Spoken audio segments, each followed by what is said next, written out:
출애굽기 30장 18절에서 21절까지 말씀 보도록 합니다. 구약성경 129쪽 출애굽기 30장 18절에서 21절 말씀, 구약성경 129쪽에 나와 있습니다.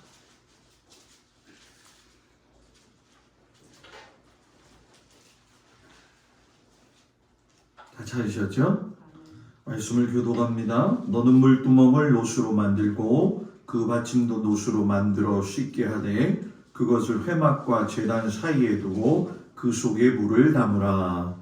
아론과 그의 아들들이 그 두멍에 수족을 씻되 그들이 회막에 들어갈 때에 물로 씻어 죽기를 면할 것이요 제단에 가까이 가서 그 직분을 행하여 여호와 앞에 화제를 살을 때에도 그리할지니라. 이와 같이 그들이 그 수족을 씻어 죽기를 면할지니 이는 그와 그의 자손이 대대로 영원히 지킬 규례니라. 아멘. 기도합니다.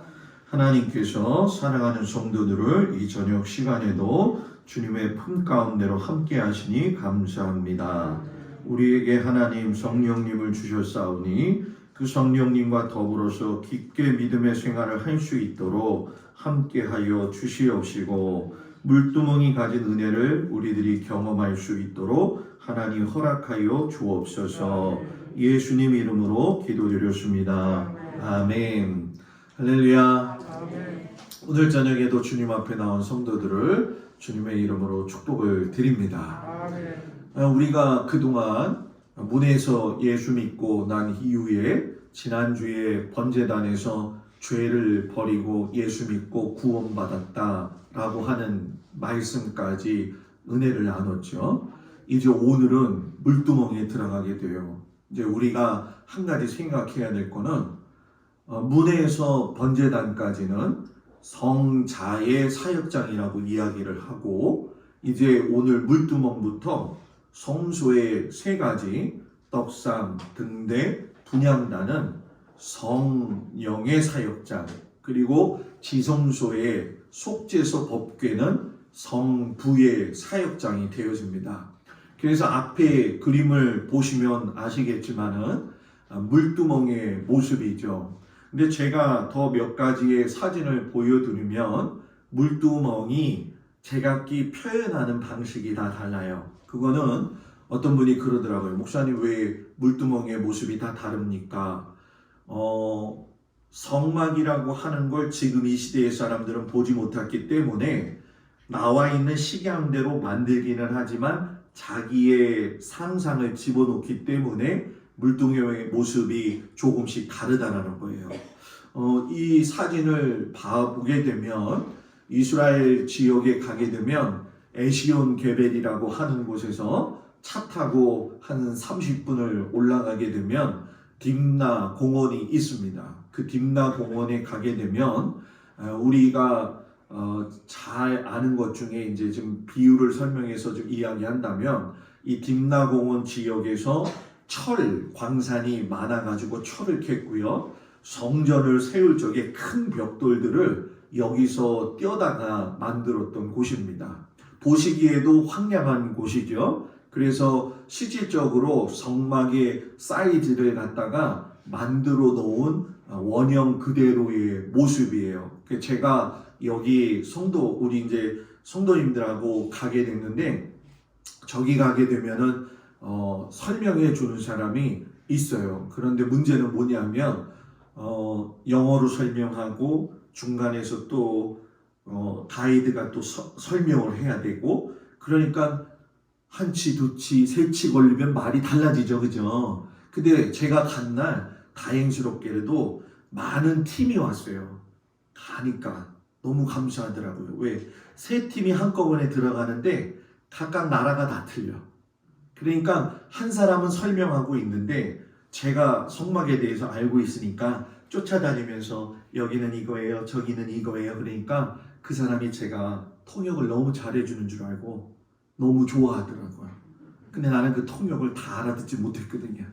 그냥 내가 아는 것 이렇게 설명을 해주는데 굉장히 성도님들이 또 장로님 권사님들이 많은 은혜를 받았어요. 그 교회에서 몇 명이 갔느냐? 12명이 갔어요. 12명이 가는데 보통 성지순례 가면 20명, 18명 가거든요. 그래야지 비싸지가 않아요. 그런데 어떻게 해서 어떻게 해가지고서 하나님이 허락하셔서 갔어요. 그래서 성도들도 많이 은혜를 받았는데 바라기는 우리 성도들도 그런 은혜를 좀 한 번씩 누렸으면 좋겠습니다. 기도합시다. 아멘. 이제 저 사진, 조금 전에 본 사진 안에 들어가게 되면 물두멍이 저렇게 덩그러니 놓여 있어요. 옆에 좌측에서 우측으로 바라본 모습이고요.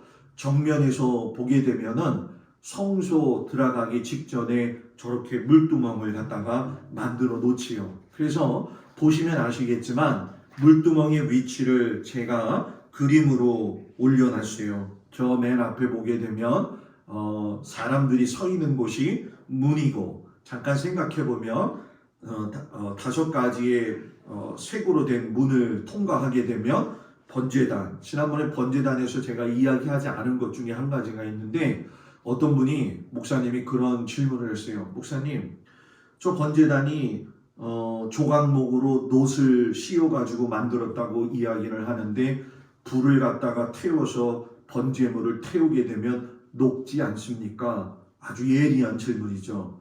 답을 찾을 수가 없죠. 미드라시에 보면 나와 있는데 하나님께서 번제단을 갖다가 태울 적에 번제단이 녹아내리지 아니하도록 보호하셨다. 이렇게 미드라시에 보면 나와 있어요. 그래서 하나님이 제물을 받으시느냐 안 받으시느냐 알 수가 없잖아요. 미드라시에 보게 되면 뭐라고 나와 있느냐 하면 바람이 불어도 연기가 올라가는 모습이 일자로 올라가게 될 경우에는 하나님이 받으신다. 바람이 안 부는데도 위로 옆으로 흘러서 연기가 올라가면 하나님이 받지 않으신다. 이렇게 미드라시에는 나와 있어요. 그 번제단을 지나면 물두멍 그림을 제가 크게 그려 놓았죠. 자, 그러면 생각을 해볼게요. 물두멍 재료는 뭘로 만들었느냐? 성경에 보니까 회막문에서 수종드는 여인들이 사용했던 놋거울로 만들었다라고 이야기해요. 성경에 보게 되면 회막, 곧 성막에서, 성전에서 일을 돕던 여인들이 있었구나 하는 것을 우리가 보게 되죠. 그리고 성경 곳곳에 보게 되면 사무엘의 아들들도 마찬가지고 엘리의 아들들도 마찬가지고 보게 되면 이 회막문에서 수종드는 여인들과 좋지 않은 관계를 통해 가지고 하나님이 기뻐하시지 않았던 내용들이 있어요. 그런 걸 보니까 회막에서 분명히 수종드는 여인들이 여러분 뭐예요? 있었다는 거죠. 그들이 사용했던 놋거울을 가지고 물두멍을 만들었으니까 제가 늘 말씀드렸죠. 놋에는 놋뱀, 불뱀에 물린 자들이 바라보는 놋뱀 형상을 모세가 만들었잖아요. 그래서 놋뱀에는 이 놋은 십자가의 의미가 담겨져 있고요. 물두멍은 수족을 닦는 거예요. 손과 발을 닦아서 성결하게 해가지고 레위지파 사람들이 하나님의 일을 할 적에 손과 발을 씻어야 돼요. 그리고 제사장들 같은 경우에는 특별히 더 정결케 된 모습을 가지고 하나님의 일을 감당해야 됐다는 거죠. 그래서 이 물두멍의 교훈을 보게 되면 수족을 씻어서 죽음을 면케해왔다라고 하는 것처럼 예수 믿고 구원받은 사람은 성령의 사람이 되어질 적에 지나간 과거의 죄를 갖다가 답습하지 말아야 된다는 것을 우리에게 강조하는 거예요. 예수 믿고 구원받았느냐 그걸로 끝나는 게 아니라 성령 받아서 믿음의 사람이 되어가지고 하나님을 기쁘시게 할 줄 아는 성도의 삶을 살아야 된다는 거죠. 그래서 이 물두멍이 주는 교훈을 보게 되면 제사장들이 성막의 봉사를 위해서 손발을 씻었던 것처럼 신약 성경의 말씀을 그대로 갖다 놓는다면은 누구든지 물과 성령으로 거듭나지 아니하면 하나님 나라에 볼 수도 없거니와 하나님의 일을 할 수도 없다라는 거예요. 저와 여러분이 물세례 받았잖아요. 그죠? 물세례가 주는 의미는 뭘까요? 여러분들이 세례 받았단 말이에요. 그러면 왜 세례 받았냐? 시간이 흘렀으니까 세례 받을 시간이 돼가지고 세례 받았다? 그게 아니라 물세례의 의미는 공교회, 쉽게 얘기하면 교회 공동체에 소속되어진 성도가 당연히 받아야 될 게 세례예요. 그리고 이 세례를 받은 사람이 누릴 수 있는 특권이 뭐냐? 성만찬에 참여할 수 있는 특권을 갖는 거예요. 세례를 받지 않은 사람은 성만찬을 할 수가 없어요. 이 성만찬이 목사님 포도주 마시고 떡 먹는 건데 뭐 그런 거 가지고 꼭 그렇게 구분지어야 되나요? 신학적으로 이야기할 적엔 그렇게 얘기를 해요. 여러 종류의 이야기가 있는데 쉽게 설명하면 성만찬을 우리가 드릴 적에 목사님들이 성결의 기도, 하나님 앞에 회개의 기도 하잖아요. 성결의 기도를 하고 회개의 기도를 할 적에 떡을 들고 기도하고 포도주를 들고 기도할 적에 그 기도함과 더불어서 일반적인 포도주가 의미가 뭐예요? 뭘로 바뀌는 거예요? 예수의 보혈, 피로 바뀌는 거죠. 떡을 놓고 기도할 적에 예수의 뭘로 바뀌어요? 살로 바뀌게 되는 거죠. 그러니까 살과 피를 마신다라고 하는 의미가 세례에는 여러분 뭐예요? 깊이 담겨져 있는 거예요. 그래서 여러분 성만찬을 우리 요즘 잘 못하고 있지만은 지금 외국이나 또는 지금 큰 교회에서 지금 성만찬을 드리는 방법이 있어요. 그게 뭐냐면 외국에 이제 아마존이라고 하는 그런 사이트를 들어가게 되면 요만한 그 포도주 잔에다가 밑에 그 떡을 이렇게 껴가지고 전병을 껴가지고 포도주가 들어져 있는 게 개개인별로 파는 게 있어요. 그래가지고 그걸로 예배 드릴 적에 나와서 하지 않고 다 각자 나눠주고 예배 들어올 적에 그리고 성만찬을 해요. 그래서 저도 언젠가 한번 그렇게 해가지고 우리 성도들이 어려운 가운데서도 성만찬의 은혜를 누릴 수 있는 준비를 좀 하려고 해요. 근데 이제 중요한 건 뭐냐면 제가 재미난 에피소드인데 대전에서 최영덕 그 간사님이라고 하시는 분이 햇빛 낮의 밤달 그 책을 이제 쓰셨던 분이 있는데 그분이 실질적으로 경험을 하셨던 이야기인데 대전의 어느 교회를 가니까는 포도주를 이렇게 이런 잔이 아니라 여러분들 그 컵잔 있죠. 물컵잔 뭐라고 해야 될까? 그 하얀색 그 철로 된 거, 그 식당에 가면 있는 거, 그걸 주더라는 거예요. 그래가지고서는 왜 이렇게 큰 잔을 주지? 그래가지고서는 다들 앉아가지고 있는 거 눈치 보는 거예요. 어떻게 받나? 그래가지고 이걸 내밀으니까 포도주를 따라주는데 이 가득 따라준 거예요. 이걸 다 먹었네. 예배가 끝나니까 어지러워가지고 그래가지고 옆 사람한테 가서 물어봤대요. 아니 여기는 성만찬 포도주를 이렇게 많이 줘요? 그랬더니 그거요. 포도주를 내려줄 적에 잔을 이렇게 잡고 있다가 이렇게 들면 그만 따르라는 얘기예요. 근데 그걸 모르니까 끝까지 받은 거예요. 그 다음부터는 뭐예요? 올려서 받고 그랬다고 하더라고요. 지난번에 이야기했죠. 성만찬 끝나고 나서 사랑하는 우리 권사님 성기순 권사님이 이 남은 거 다 먹었다고, 그죠? 남은 거 다 먹었다고. 여기도 있을지 몰라요, 그죠? 다음부터는 그렇게 먹지 말기를 바랍니다. 알겠죠? 왜? 중요한 거니까, 그죠? 그럴 적에는 또 어떤 사람 그래요. 아껴야 된다고 그걸 또 떨어가지고서 다시 담아. 그런 게 아니라 밭에나 이런 곳에 갔다가 이렇게 버릴 수 있도록 땅에다가 이렇게 해가지고 버릴 수 있도록 그런 훈련이 돼야 돼요.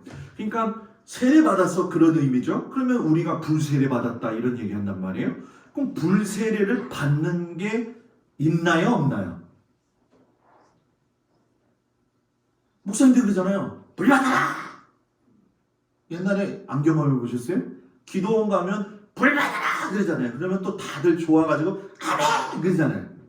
그 불받아라 했을 적에 불세례가 어떤 의미냐면 불세례는 일생에 한 번 받는다. 그러나 불에 충만한 은혜는 날마다 공급받아야 된다. 그러니까 맨날 어떤 사람은 불 받는다고 해가지고 불 주시옵소서, 불을 주시옵소서 해가지고서 그 옛날에 어떤 얘기가 있었냐면 박태선, 전도관, 도화동에 가게 되면 산꼭대기에 있거든요.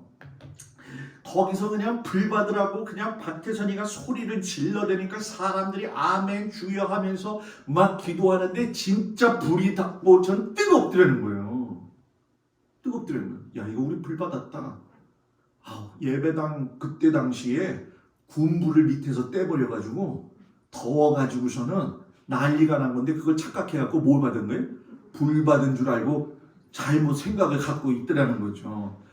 불 세례 받는다는 건 내가 세례를 받았을 때에 기도의 능력도 깊어지고 은사 체험도 하는 것도 있지만 삶의 형태와 삶의 모습들이 바뀌어져 가는 것이 불 세례 받는 의미예요.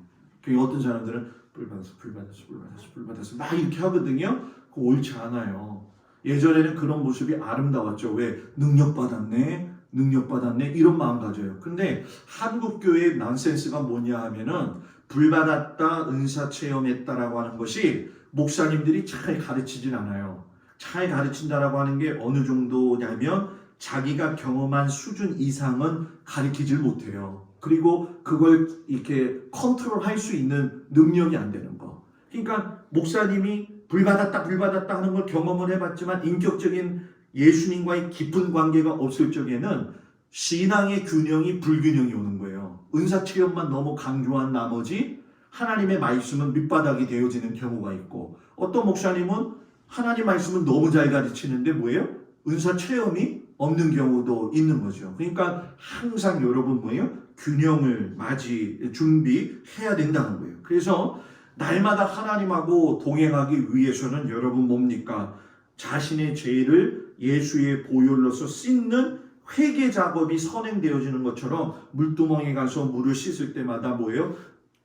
나를 하나님 씻겨준다. 단양에서 목회하는데 제가 새벽 1시만 되면 권사님 올라오셔서 기도하신다고 그랬잖아요. 초저녁 7시부터 5시부터 저녁 식사만 하고 주무시니까 깨어나고서는 그게 새벽 기도인 줄 알고 무조건 올라오시는 거예요. 그 권사님이 제일 18번으로 불렀던 찬송이 뭐냐? 물 가지고 날 씻든지 불 가지고 태우든지 내 모든 죄 이것도 올라가요. 사하소초. 그래서 제가 그것 때문에 깨죠. 1시에 나가가지고 권사님 3시간 후에 오세요. 새벽 기도 우리 4시간 40분이지만 그때 그 대전리 교회는 새벽 기도가 4시였었어요. 그러니 그때 잠도 못 자고 제가 뒤로 넘어갔다 그랬잖아요. 그죠? 기도하다가 그런 어려움들이 있었어요. 그러니까 그 권사님을 보게 되면 참 은혜스러운 게 뭐냐면 나이가 정말 많이 드신 황월선 권사님인데 지금은 아마 소천하셨을 거예요. 오래전에 돌아가셨을 텐데 늘 기도하게 되면 찬송할 때마다 물 가지고 날 씻든지 불 가지고 태우든지 회개의 선행 날마다 하나님 앞에. 근데 제가 앞으로 한 2-3주 지나고 나서 수요일 날 저녁 예배 때 신앙에 대한 영혼 육과의 관계에 대한 문제를 제대로 한번 되짚어 보면서 여러분들한테 내가 예수 믿었는데 죄가 있느냐 없느냐, 죄사함 받았느냐 안 받았느냐 이 부분에 대해서도 한번 좀 깊게 다루려고 해요. 그때 가서 그 부분은 이야기를 해야 되겠고요. 이 물두멍이 주는 헌신을 보면서 느낄 수 있는 게 뭐냐? 자신을 먼저 드렸다는 거예요. 자신을. 성막에서 수종드는 여인들이 자기가 사용하던 거울을 들여서 육적인 것을 용도를 영적인 거로 변화시켜 가지고 하나님 앞에 쓰임 받게 되어진 것이 물두멍이 가지고 있는 헌신의 모습이죠. 그리고 자기가 쓰다가 준 거 아니고 필수적인 걸 통해 가지고 하나님 앞에 드린 헌신이에요. 그래서 성령 받은 사람의 특징은 여러분 뭐냐? 자기를 드리는 거예요. 하나님 앞에 자신을 드리는 거예요. 그리고 무엇보다도 중요한 건 내 마음속에서 자신을 드릴 때에 오늘 아침에도 그런 말씀 나눴지만 자신을 갈아내는 신앙처럼 항상 자기 자신을 뒤돌아보면서 하나님 앞에서 자기 자신을 치는 훈련, 성령 받은 사람의 전형적인 모습이죠. 예수 믿고 구원받았다고 하면서 하늘하기도 변한 것이 없다고 한다면 하나님이 기뻐하시겠냐는 거예요. 그래서 여러분 물두멍의 내용은 여러분 뭡니까? 물이죠. 물. 물두멍에는 물을 넣죠. 그죠? 그 물두멍에 물을 넣게 되면 성경에 이제 쭉 보시게 되면 이건 미드라시 얘기하고 성경의 이야기가 겹쳐지는데 물두멍에 물을 사용할 수 있는 경우가 있었어요. 수족을 씻지 아니하고 어떤 경우가 있었냐면 남편이 아내가 바람을 핀 것 같다는 마음이 들었을 적에는 그 여인을 물두멍 앞에 데려다가 그 물을 갖다가 마시게 해요. 마시게 해요. 성경에 출애굽기와 레위기, 민수기, 신명기를 자세히 보면 이 내용이 나오거든요. 미드라시에서 이 부분을 어떻게 다루고 있느냐 하면은 바람핀 여자가 그 물을 마실 때에는 배가 부풀어 오르고 넓적다리가 말라서 죽어요. 성경의 이야기예요. 그런데 괜찮은 사람은 아무 변화가 없겠지요. 자, 하루는 어떤 일이 있었느냐? 쌍둥이 자매가 있었는데 이 쌍둥이 자매 언니가 바람을 핀 거예요. 그래서 남편이 이 부인을 의심하니까 진위를 파악하기 위해선 어디로 가야 돼요? 물두멍 가야죠. 그래서 물두멍 가자. 그러면 하나님께서 우리의 이 문제 송사를 해결해 주시지 않겠느냐. 그런데 이 여자가 기가 막히게 머리가 똑똑한 거죠. 가다가 여보 내 동생 집에 좀 잠깐 가. 동생이 똑같잖아 얼굴이. 그래갖고 동생한테 들어가서 이야기하는 거예요. 이거 미드라시 얘기하는 거예요 지금. 야 내가 바람 폈는데 우리 남편이 지금 물두멍에 가재. 너가 가서 마시면 괜찮지 않겠니? 그래가지고 그래 언니 내가 대신 갈게 해가지고서는 동생이 그 형부를 따라가서 가니까 형부는 모르죠. 그래서 물두멍을 먹었는데 어떻게 됐어요? 깨끗한 거죠. 야, 내 아내가 정결한 여인이구나. 근데 가다가 그 동생이 속였잖아요. 그러니까는 형부한테 자기 남편인 것처럼 동생한테 잠깐 들렸다가 가요. 그래가지고 들어갔죠. 자매가 쭉 만났어요. 어떻게 됐어요? 또 언니가 동생이 살아온 걸 보니까 기쁠까요? 안 기쁠까요? 기쁘죠. 그래서 동생이 언니 잘 됐어 하고 소리 지르다가 입에 있는 물방울이 튀어가지고 그 언니의 입술에 닿아가지고 언니의 배가 불러와가지고서는 넓적다리가 말아서 죽었다는 거예요.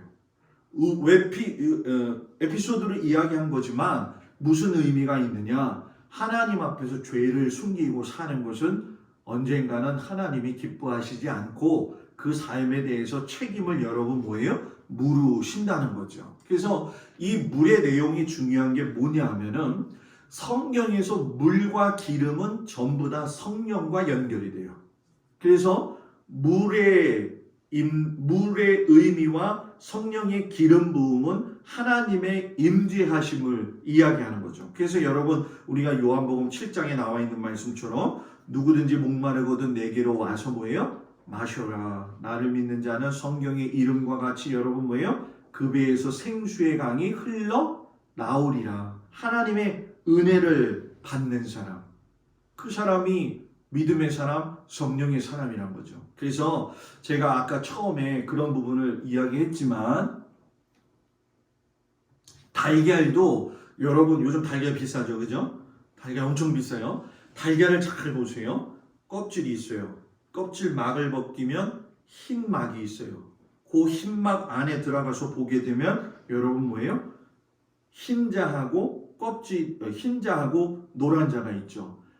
달걀 세 가지의 단계별로 있는 것처럼 성막도 뜰, 성소, 지성소, 성자 예수님, 성령님, 성부 뭐예요? 하나님. 문에서 예수 믿고 번제단에서 죄를 버려서 회개하고 물두멍에 가서 성령 받아서 하나님의 일을 해야 되는데, 성령 받을 사람은 성결한 삶의 모습이 되어야 되고 성령의 능력, 은혜를 받는 성도의 삶을 살아야 된다는 거예요. 그래서 여러분 이 물두멍을 보시면 아시겠지만 만든 이의 영감에 따라서, 집에 있는 영감 얘기하는 거 아니에요? 영감, 생각하고 느끼는 하나님이 주시는 영감, 그 영감에 따라서 크기가 다 다르다는 거예요. 그러니까 크기가 다르니까 여러분 뭡니까? 눕는 물의 양도 다르죠. 어떤 사람은 성령이 많아서 충만해가지고 뜨거운 사람이 있는가 하면, 또 어떤 사람은 성령은 있지만 미적지근한 사람들도 있는 거잖아요. 그래서 성경에 보게 되면은 너희가 물두멍에서 몇 번 닦아라, 몇 분 닦아라 이야기가 없어요. 왜? 성령의 역사는 하나님께서 주시는 은혜대로 다르기 때문에. 그죠? 바라기는 우리 성도들이 성령 체험도 할 수 있는 사람들이 되길 바랍니다. 여기서 좀 한 가지 좀 포인트를 놓으면, 성령 받아서 성령 체험하고 은사 체험하는 거 중요한데, 중요한 것만큼 하나님 말씀도 알아야 한다.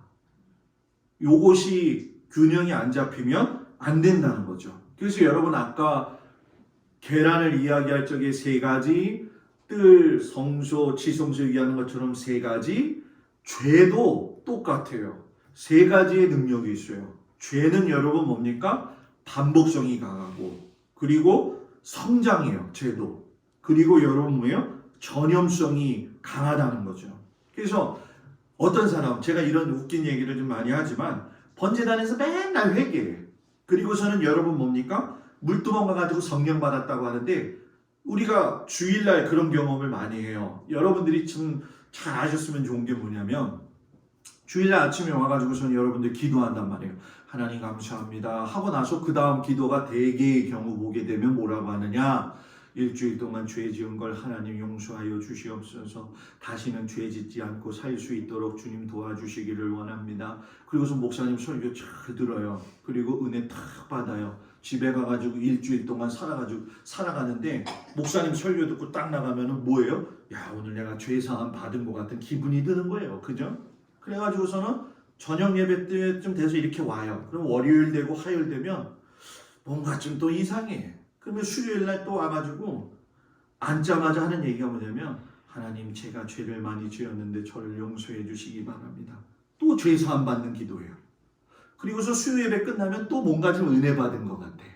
그래서 또 나가가지고 살면서 목금토 지나가지고 피폐한 인생이 돼가지고 주일날 아침에 와가지고선 또 앉아가지고선 처음 기도할 적에 하나님 내 죄를 용서해 주세요. 내 죄를 용서해 주세요. 여러분 예수 믿는 사람은 원죄에 대해서는 사함을 완전히 받았고, 자범죄에 대해서는 여러분 우리가 하나님 앞에 회개해야 되지만, 여러분들이 죄 짓고 회개합니다라고 했을 때 그 근본적인 죄의 회개를 날마다 반복하는 건 어리석다. 왜? 하나님 앞에서 죄사함 받았는데 죄하고 자꾸 끌려다니는 모습으로 살지 말라는 거예요. 저는 가끔가다 그런 얘기를 해요. 사탄이 저에게 죄의 유혹을 하고 어렵고 힘들게 할 적에 사단은 참수하잖아요. 야, 너가 예수 믿는데 그거밖에 더 되겠냐? 그거밖에 안 되잖아 너. 라고 했을 때, 그래 나는 이거밖에 안 돼. 라고 괴로운 게 아니라 그때 소리 지르는 거예요. 그래 나 그렇게 약한 사람이다. 그러니까 어쩔래? 예수님이 나한테 도와주시는데. 이래야죠. 그 얘기 듣고 맞아 나는 죄 지은 사람이야. 이렇게 자꾸 자기 스스로를 낮추면 여러분 뭐예요? 안 된다는 거예요. 그래서 여러분 이 반복성, 성장성, 전염성의 대표적인 인물이 누구냐? 다윗. 다윗이 하나님을 알았을 때에 마음의 합한 자라고 이야기했잖아요. 그런데 그가 모든 전쟁이 평정하게 되어지는 상황 속에서 찾아오는 모든 상황들을 보게 되면 게을러져요. 낮잠 자다가 하필이면 눈 떴는데 여자가 목욕하는 걸 봐요. 왜? 그 희한하지. 예? 음욕을 품어요. 눈으로 보고 죄를 이미 지어요. 그리고 우리아의 아내라고 하는 그 소식을 듣고 우리아를 전쟁터로 내보내서 죽이는, 시기하는 죄까지 저질러요. 그러니까 그 속에 다윗을 보게 되면 하나님의 사람이라 할지라도 죄질 수 있다. 그런데 다윗의 가장 위대한 점은 뭐냐? 주님, 내가 주님 앞에 회개하오니 주의 성령을 내게서 거두지 마옵소서. 시금전폐하고 기도할 적에 눈물을 얼마나 많이 흘렸는지 시편에서 자기의 눈물로 인해서 침상이 띄어졌다라고 이야기할 정도로 하나님 앞에 기도했다라는 거예요. 그러니까 우리의 삶이 하나님 앞에서 믿음의 삶의 모습을 가지고 갈 적에 물두멍이 주는 은혜의 결과가 뭐냐? 여호와 하나님의 산에 여러분 뭐예요? 오를 수 있다라는 거예요. 여기 시편 24편 2절 4절에 보게 되면 여호와의 산에 오를 자 누구며 그 거룩한 곳에 설 자가 누군고 곧 깨끗하며, 요 깨끗하다는 게 히브리어로 로톤이에요. 로톤이할 적에 물두멍의 어원 로톤하고 똑같은 어원의 근원이 돼요. 그러니까 하나님을 가까이 하는 사람이 하나님의 산에 오를 수 있는데 무슨 사람? 성결한 사람, 손이 깨끗한 사람. 손이 죄를 지으면 안 돼요. 왜? 사람이 손으로 죄를 지으면 손으로 씹는 것마다 열매가 맺혀지지 않아요. 이건 영적인 원리예요. 손이 깨끗해야 돼요. 하나님 앞에서 정직한 모습으로 살아가야 된다는 거죠. 그렇기 때문에 성령 받고 난 이후에 여러분 뭡니까? 그 안에서 능력을 얻고 살아가는 은혜를 경험하게 된다는 거죠. 그래서 여러분 마귀가 도망가게 해야 되는데 번제단, 내가 죄 지은 거 회개한 그 마음을 물두멍 성령의 은혜로 지킬 수가 있어야 돼요. 지킬 수가 있어야 돼요. 그래서 여러분 우리가 그 귀신이 예수님이 사역 가운데 귀신을 내쫓았을 적에 그 사람의 표현을 할 적에 어떻게 표현하냐면 귀신이 나갔다가 다시 와서 물이 마른 것을 보고 들어간다 이렇게 얘기해요. 일곱 귀신이 물이 말랐다라고 하는 얘기는 뭐예요? 성령의 체험과 은혜가 떠나갔다라는 거죠. 떠나갔다는 거예요. 그래서 여러분 성령 받고 믿음의 사람은 귀신하고 싸워서 이길 수 있어야 돼요. 아멘이 안 나오네. 귀신하고 싸워서 이길 수 있어야 돼요. 여러분, 제가 있잖아요. 귀신을 만났을까요? 안 만났을까요? 이런 거를 물어본다는 건 만났다는 거죠. 그죠? 목회를 시골 가서 단양에서 하는데 여기보다 더 시골이잖아요. 사택에서 딱 나가게 되면은 무덤 하나가 그냥 전봇대 밑에서 조명을 받아가지고 나 여기 있다 하고선 무덤이 큰 게 있어요. 그때는 나이도 어려가지고서는 왜 하필이면 하나님 저 무덤이 교회 앞에 있습니까? 나가도 무덤이 보이고 들어가도 무덤이 보이고, 그리고 거기는 이런 말이 좀 정확하게 어울릴지 모르겠지만 사람이 별로 없잖아요. 그래서 제가 지나다니면서 그랬어요. 여기는 산 사람보다 죽은 사람이 많네요, 하나님. 그 정도로 열악한 곳이었거든요. 근데 제가 부임한 지 4개월 됐을 적에 우리 김중복 권사님이라고 유일하게 이제 남자 권사님 중에서 믿음 좀 있고 하는 권사님이거든요. 재무도 보시고 그랬던 권사님인데 그 권사님이 제가 간지 4개월 만에 단양에 나가가지고 단양 순복음교회 집사님 어린 딸을 차에 바퀴에 빨려 들어가가지고 애가 죽은 거예요. 그거 참 간처하더라고요. 사고가 났는데 교인들끼리 사고가 난 거 아니에요. 제가 간지 4개월 만에 그 일이 났으니 권사님 이제 돌아가셨고, 예? 감옥에 들어가셔서 이러지도 못하고 저러지도 못하는 상황이 되어졌잖아요. 그런 상황 속에 있는데 이런 겨울 때 시골에서 하는 게 뭐냐면 그때 당시에는 단양 옆에 유명한 온천이 있잖아요. 수안보 온천, 문강 유황온천. 교인들이랑 같이 목욕 같이 가고 그러는 게 재미였어요. 시골에 있으면은. 겨울에는 쉬니까 좋잖아요. 그죠? 근데 그것도 제가 그때 경험했지만 아유 같이 들어가면 안 되겠더라고. 제가 딱 들어가니까 우리 권사님 3명이서 없어졌어. 그래서 한정막에 들어가 있길래 거길 들어갔더니 또 일어서더니 도망가는 거예요 다. 서로 부끄럽더라고요. 부끄러워서 다음부터는 교인들이랑 갔을 적에는 자기네들끼리 들어가라고 나는 밖에서 기다려야지. 그때부터 같이 목욕탕은 절대로 안 가. 제가 목욕탕 갔다 오고 좋고 겨울에 군고구마 뭐 우리 강화도 고구마 끝내주지만 거기 고구마 갖고 와서 난로에서 이렇게 먹고 교인들이랑 나눠서 먹고 있는데 주일날 오후에 나지막하게 들어가서 권사님들하고 3, 3, 5 모여가지고선 고구마를 굽고 있는데 그 차에 치여서 죽게 한 권사님 부인이 오더니만 목사님 큰일 났다는 거예요. 그래서 왜요? 그랬더니 자기 의붓 오빠가 그 영동고속도로에서 그 청소차 이렇게 제설차 하는 거를 하는데 그 눈이 와가지고 제설을 하다가 차가 미끄러워가지고 중간에 껴가지고선 죽었다는 거예요.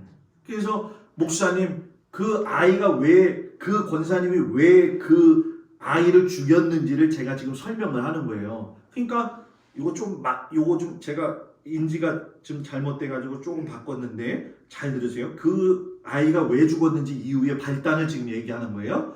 그 권사님이 우리 오빠가 죽었는데 갈 수도 없고 어떡하냐고. 그런데 큰일 났다고. 이제 가가지고서는 오빠 장례 치르고 지금 돌아왔는데 목사님 큰일 났다는 거예요. 왜 큰일 났냐 했더니 거기에 가면 단양 제가 살던 동네 앞에 이름도 희한해.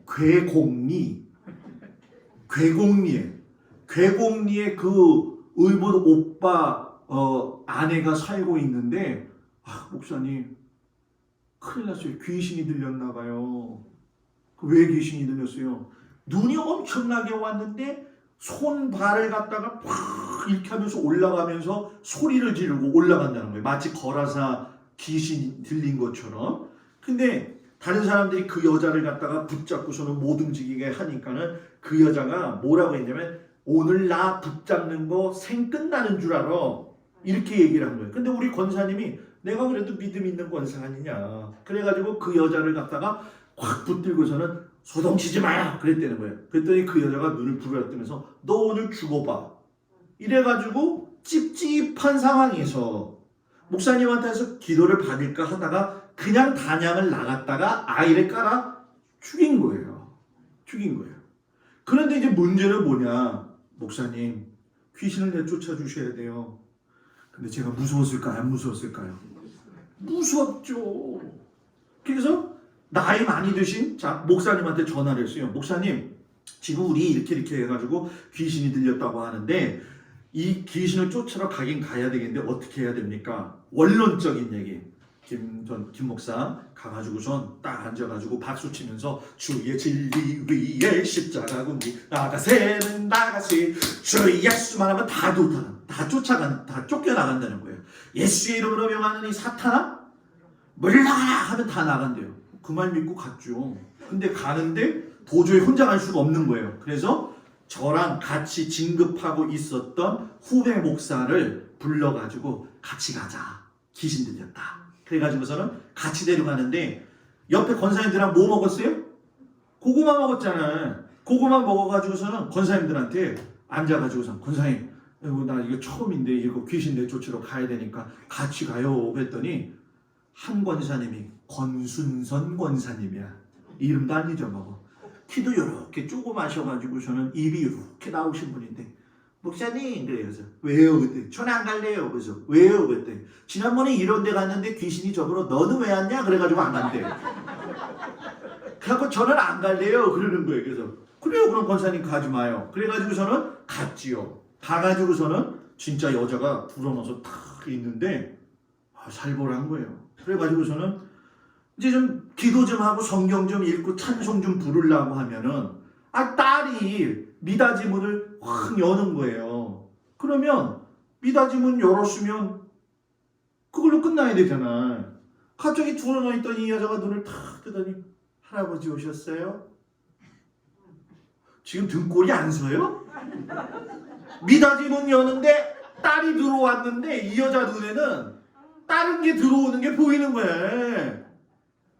처음에는 그냥 장난인 줄 알고 아이 뭘 또 이래 그러면서 또 열심히 찬송 부르는데 또 문 열면 아이고 당수 오셨어요? 등골이 바짝바짝 쓰기 시작을 하는데 식은땀이 쫙쫙쫙쫙 흐르기 시작을 하는 거예요. 그래서 찬송을 부르다가 성경을 읽으려고 하면서 무서우니까 목사님 읽어봐 빨리. 그랬더니 그 목사님도 무서웠을까요? 무섭지. 성경을 읽는데 예수께서 그러니까 그 사람이 눈을 또 번쩍 뜨더니 너 읽지 마 답답해. 저한테 너 읽어 이러는 거예요. 이게 남의 일이니까 지금 웃죠. 등골이 더 바짝바짝 쓰는 거예요. 이야 무섭기 시작을 하는데 하나님 내가 그래도 목사인데 이런 상황을 잘 이겨나갈 수 있게 해주세요. 그래가지고 간구하고 기도하면서 하나님 앞에 아뢰기 시작을 하는데 지혜를 주시는 거예요. 야, 너 저 귀신이 보면 예수님도 거라사 귀신 쫓아낼 적에 너 이름 뭐야? 군대예요. 그게 딱 떠오르는 거예요. 그래가지고 너 뭐야? 물어봤어. 그랬더니 내가 누구다 그렇게 얘기를 하더라고. 그래가지고 그 여자를 앞에 두고 이제 재미가 붙은 거예요. 이제 무서운 것보다도 이게 이제 실체를 알았잖아요. 그러니까 앞에다 놓고 너 왜 안 나가냐 물어보기 시작해가지고 왜 들어왔냐 그거부터 해가지고서 계속 하다가 그 귀신을 쫓아낸 거예요. 그 다음부터 바야흐로 귀신을 쫓아내는 역사가 일어나기 시작을 하는데 그 아까 권순선 권사님이 밤에 잠자는데 꼭 새벽 2시만 되면 전화가 이상해요. 귀신들은 새벽 2시부터 움직이나 봐요. 목사님 우리 아들이 지금 석가래에서 구렁이가 낼름낼름 하고 쳐다보고 있다는데 어떡해요? 목사님 좀 와주세요. 새벽 2시에 지금도 아마 저희 집사람 기억할 거예요. 제가 옷을 입으면서 내가 목사니까까지 아유 내가 이 새벽 2시에 뭐 하는 거야 지금 그러면서 올라가요. 그러면 저기 구렁이 귀신 농고 가지고 앉아가지고서는 밤새 기도하고 또 그래가지고서는 내쫓으고선 또 내려와. 그럼 아까 술이라고 하면 안 된다. 포도주 드셨던 성기순 권사님 새벽 2시에 또 전화와. 목사님 우리 큰아들이 산에 가서 나무하고 내려오는데 산에서 여자 하얀 소복을 입은 여자 둘이서 내려와가지고 팔짱을 끼고 자기 집에 들어갔대요. 오세요. 아휴 내가 목사니까 가지. 그래서 또 가면은 이 귀신 들린 사람은 또 안 쳐다보잖아요. 그죠? 그래가지고 서로 눈을 맞추면서 넌 누구니? 하여튼간에 1년 동안 그 일을 계속하는 거예요. 그 일을. 그러면서 제가 그때 귀신의 실체를 알았어요. 그래서 저는 귀신을 무서워하진 않아요. 그런데 사람은 무서워요. 귀신보다 더 무서운 게 사람이더라고요. 제가 목회를 해보니까 여러분들은 지금 목사님이 웃기려고 저러나 그렇지만 세월이 지났으니까 이렇게 웃으면서 얘기하지 그때는 입이 침이 그냥 바짝바짝 마르고 귀신 얘기만 나오면은 아휴 예수 믿으니까 내가 목사니까 쫓으러 가야지 하면서 갔지요. 그냥 새벽 기도 산 사람보다 죽은 사람이 많다고 그랬잖아요. 그죠? 새벽 기도를 하면 그때 막 영적인 이 현상들이 일어나는데 막 차 타고 교인들 데리러 가게 되면은 옆에서 그냥 뭐가 후다닥 넘어가.